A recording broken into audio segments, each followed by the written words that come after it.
Bonsoir à toutes et à tous. J'ai le grand plaisir de participer à ce beau projet Family Matters avec Thomas, avec Ozan et avec Muriel. Et puis, il y a eu aussi d'autres intervenants tout du long. Donc, on peut les saluer. D'ailleurs, si vous voulez faire un petit coucou, je vous invite à le faire maintenant. Salut! Salut Thomas, salut Muriel et où est-ce qu'ils sont? Excellent. Salut, bonjour tout le Et monde. Hello. voilà. Alors, on est parti en fait de trois constats importants et ces constats sont les suivants.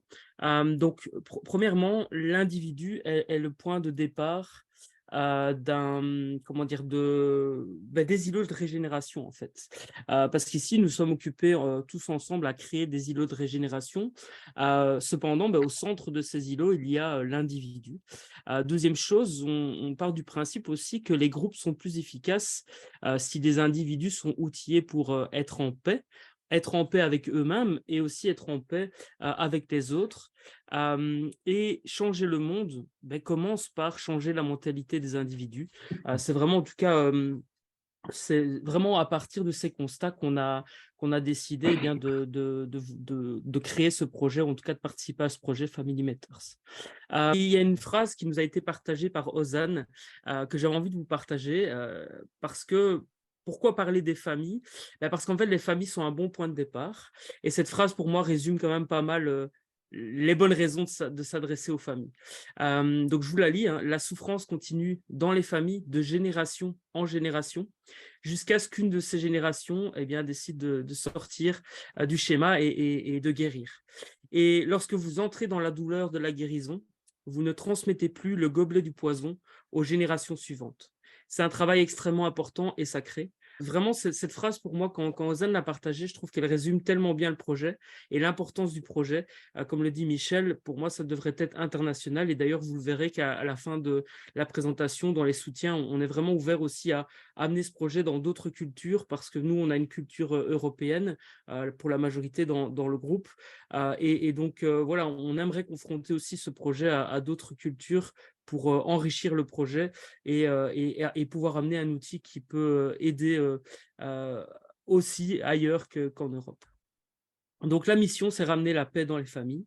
Alors, les challenges que nous relevons, pour moi, il y en a trois. Le premier, c'est la santé mentale, parce qu'effectivement, un individu qui est mal dans sa peau, qui est mal dans sa famille, alors quand on parle de famille, on peut aussi parler d'entourage plus ou moins proche, hein. On peut parler de la famille, on peut parler des amis, on peut parler aussi des collègues, et ça, on y reviendra un petit peu plus tard.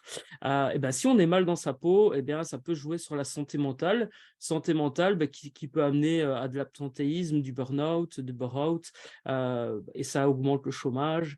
Et puis le fait d'être pas bien aussi peut amener à un moment donné ou à un autre à ne pas trouver sa voie en termes professionnels. Deuxième challenge, le relationnel. Là, on est vraiment sur l'aspect même intergénérationnel, hein. On peut parler comment dire, des jeunes qui sont confrontés à des situations différentes des personnes plus âgées, à des choses qu'on peut apprendre. Enfin, je veux dire, on peut apprendre de toute génération. Il y a aussi la notion de migration qu'on a mis parce qu'on part du principe que quelqu'un ou une famille qui va être obligée de quitter son pays et va se retrouver dans un autre pays, va potentiellement aussi être confronté à des problèmes. Et donc, l'idée, c'est de pouvoir amener aussi des outils auprès de ces personnes-là pour être plus en paix, malgré les situations problématiques qu'elles peuvent rencontrer lors d'une migration potentielle. Et le troisième, la finance, les finances.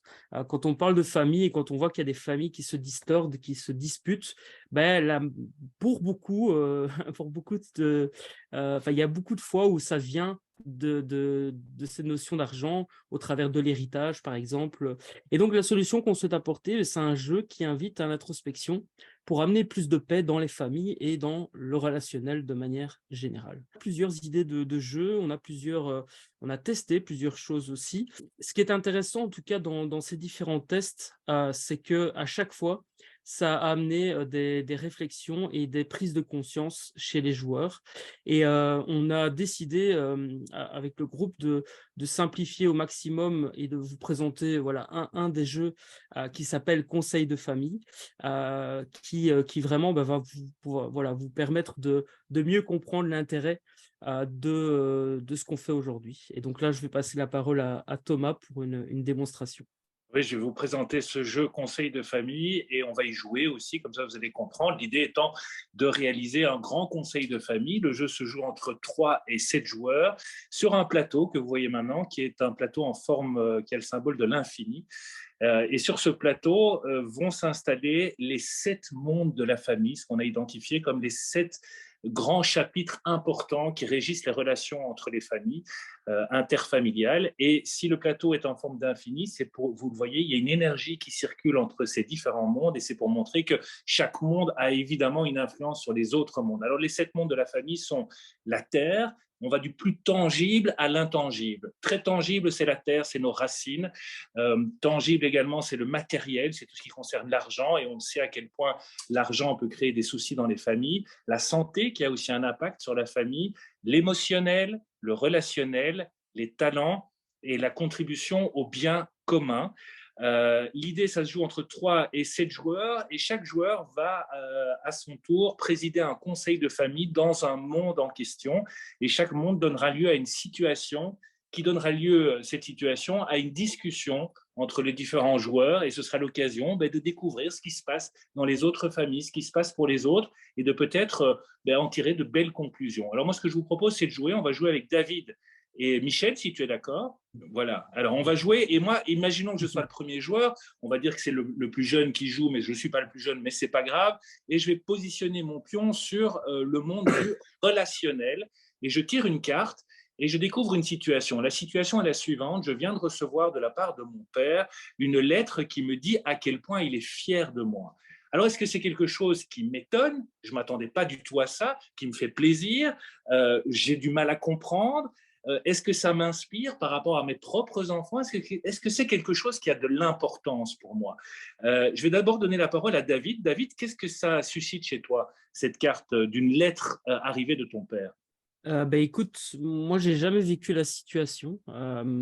Par contre, ce qui est sûr, c'est que mon père est décédé il y a quelques années maintenant. Et j'aurais aimé qu'il me dise qu'il était fier de moi à un moment donné de ma vie. Moi, j'ai pas de souvenir de ça. Par contre, ouais, ça m'évoque cette envie de penser qu'aujourd'hui, il est fier de moi, de là où il est. Alors, c'est peut-être vrai, pas vrai, peu importe, mais en tout cas, c'est le ressenti que j'ai aujourd'hui. J'essaye au quotidien, être l'homme que je suis et de le rendre fier, et même de rendre fier, évidemment, mon entourage encore vivant. Et ouais, moi, je pense que si un jour j'ai des enfants, je- je- j'aspire à me rappeler que c'est important, ou en tout cas que j'aurais aimé que mon père me le dise, parce Ok. que ça me manque en fait, ouais, ça me manque. Michel, comment est-ce que toi tu réagirais? Euh, mais d'abord, je trouve, enfin, ma relation avec mon père a été très, très difficile pendant des décennies. Grosso modo, il m'a fait chier pendant 30-35 ans.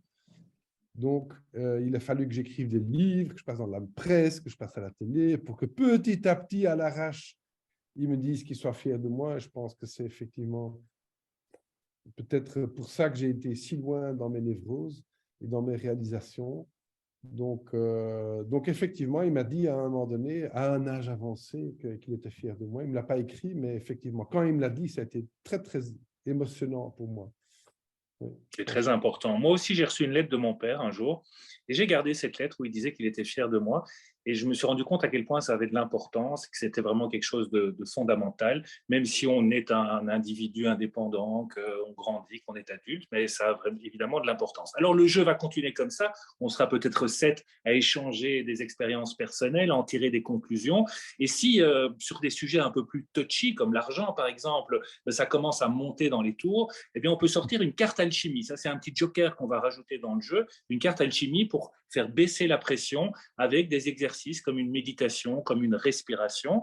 Et puis, une fois qu'on aura tout à fait terminé ce conseil de famille, je vous rappelle qu'il y en a 7 sur le jeu, mais dans ce monde-là, le relationnel, c'était ce conseil de famille-là, eh bien, celui qui préside le conseil va parce qu'on a décidé que c'était un jeu, donc il faut peut-être un gagnant, sauf que dans ce jeu, tout le monde est gagnant, tout le monde va en tirer du bénéfice, mais pour le principe du jeu, eh bien moi, je vais peut-être donner mon petit joker en plus, on va choisir des kairos, tiens, voilà Michel, on va choisir des kairos et on va donner un kairos à celui qui a le mieux répondu, entre guillemets. On va dire que c'est toi, Michel, tu remportes un kairos. Et à la fin des 7 mondes que nous aurons explorés, celui qui aura le plus de kairos sera le grand gagnant de ces 7 conseils de famille. Mais bien sûr, tout le monde est gagnant.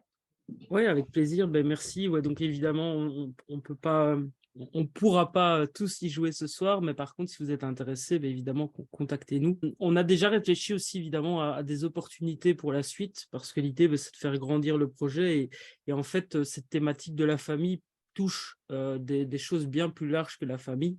On a parlé des amis et des collègues tout à l'heure.